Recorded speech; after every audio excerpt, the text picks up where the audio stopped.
We're back with Dave from the Ed Sullivan Theater in New York, and technical problems happen from time to time, Dave, because pictures were not meant to fly through the air. Thank you for your patience back there. Now, you're saying all of a sudden one day this big thing the size of a garage appeared at your house. Yeah. And then, so for the first 7 or 8 years of my life, we were not watching television, and then suddenly for the rest of my life, I have been watching television, and at some point in that experience, I decided, well, hell, maybe I can do that, because I really couldn't do anything else except mow the yard once or twice a summer. And what a beautiful lawn we had. Did you have the opportunity at all to go to a radio station or a TV station and hang out as a kid? I mean, I used to go down as a 12-year-old all the time and hang around the television station. Well, it's interesting because the sheltered existence that was mine, I had no idea how you got from being a regular person, not certainly that I would flatter myself in those terms, but how you could go from just being whatever you were doing to being on the radio or on the television. And when I was a kid in high school, there was a radio station, a top 40 radio station that came to the city, and they operated with a glass front, so you could see the control room and the disc jockey and the engineers and whatever, right on one of the main streets in town.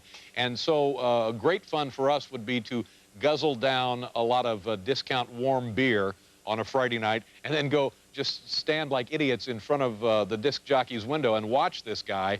And to me, you know, that was a great insight. It was huge magic to watch this man work and talk and cue up his own records and play the commercials. And that really was when I thought, oh, man, if I could, you know, do that. Yeah, just do that for a living, sure. Yeah, but I don't want people driving by looking at me full of warm beer, but every other aspect about it. And it just, it was what he seemed to be doing. He was taking phone calls and queuing records and filling out a log and doing live commercials and playing audio tape commercials. I just thought, this guy is a magician. And, you know, later when you realize that most disc jockeys are derelicts, it takes a little of the edge off of it. But that was it for me, and I just thought, man, if I could do that. And I spent some time in radio, not enough for my tastes, but geez, I just loved it. To me, that was very exciting, and it stayed with me for a long time. Yeah, when are you going to do the line about Willard Scott killed a kid? But Tom, now wait a minute. If you know anything about my career, you know that we discussed Willard Scott beating a cue card boy to death during the Macy's Thanksgiving Day Parade, and we always discuss that on the holiday itself, because there is no greater holiday story than the time Willard Scott went nuts on a Thanksgiving morning and beat a cue card kid to death during the parade. It happens to be true, by the way, and NBC and General Electric, the powerful broadcasting international corporate juggernaut that they are, were able to hush it up. You just can't stop yourself, can you?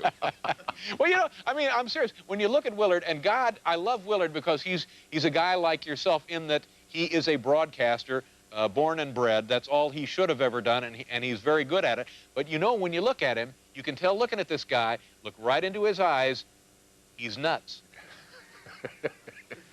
So you're at what is the radio station there in Muncie, Indiana, at your college, WAR? Well, I worked at a couple of radio stations. I actually worked at 3 radio stations when I was in college. The commercial AM operation of the day was WERK, the Men at Work. Do you get it, Tom? Got it. The Men at Work.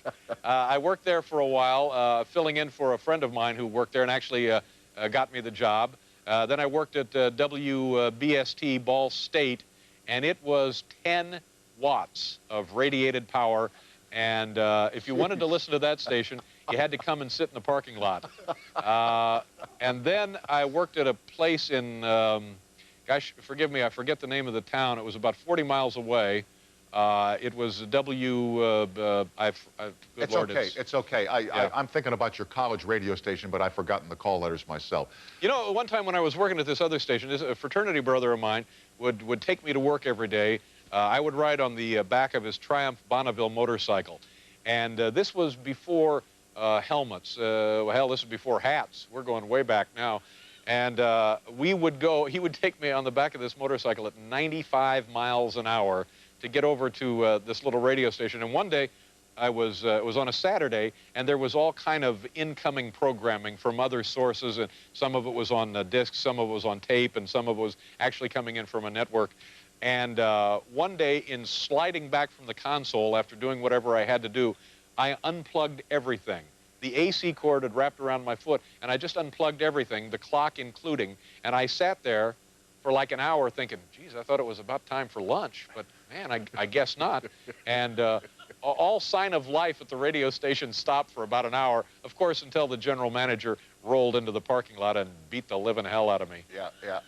My first job, first day, I opened the door on the transmitter cabinet and threw the whole station off the air for 20 minutes. Yeah, they loved me. So, and I could never, you know, you were also supposed to, you'd have to have a third-class license. And that's all that was a little, they'd send you a booklet, you study, it's like 40 questions. Yeah, the restricted That's radio telephone operator's license, yeah. That's right. And then if you were really good at what you were doing, you get the first-class phone. And this was, you had to go to West Point for a couple of years to study for this examination. It was impossible. And so I only got the third class, but you were, with the third class, you were supposed to be able to know how to take transmitter readings. And the transmitters in those days, and I have no idea what they're like now, were so complicated that to get a reading off of any one of a half-dozen meters required a very complex procedure that I never understood or mastered. So for every radio station that I worked at where I was responsible for taking transmitter readings, I just made them up. Yeah, exactly. It was much easier.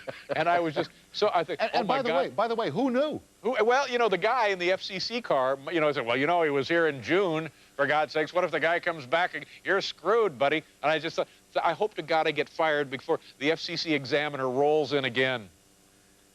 I'm told that when you were at those radio stations, I read the Rolling Stone piece on you over the holidays last year. Fascinating, wasn't it, Tom? Yes, it was. I loved every chapter of it. A real page-turner, wasn't it? Yes, sir. Yes, sir. But they said that you had this disparaging attitude about Muncie, that you dumped all over Muncie when you were on the air in Muncie.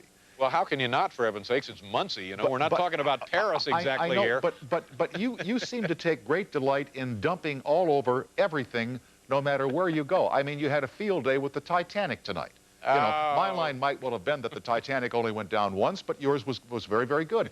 But where does this come from, where you are compelled to disparage gently and with humor the venues in which you find yourself? Well, I think it's not limited to the venues in which I find myself. And by the way, I consider myself to have been quite lucky because I've had great experiences in broadcasting. And it's the only thing I've ever wanted to do in my life. And how many people can say that they've worked most every day of their adult life in something they really, really have always wanted to do. So I felt very fortunate in that regard. And as far as making fun of things, we think and we try to first and foremost demonstrate the willingness to make fun of ourselves. Myself, the furniture, the Ed Sullivan Theater, and it's just an extension of that. We think that a lot of times the stuff that you find to use as source material for comedy is just as good as making things up in your head. So I think that you describe it in terms that to me seem a bit severe when my perspective on it is a bit more generous. We'll certainly, I've made fun of my hair, I've made fun of my teeth, I've made fun of the way I look, I've made fun of my suits, but good Lord, Tom, in my entire life have I never seen anything like that tie you're wearing. Get out of here. Just get out of here. Hey, you paid for it, Dave. Yeah, that's pretty clever, isn't it?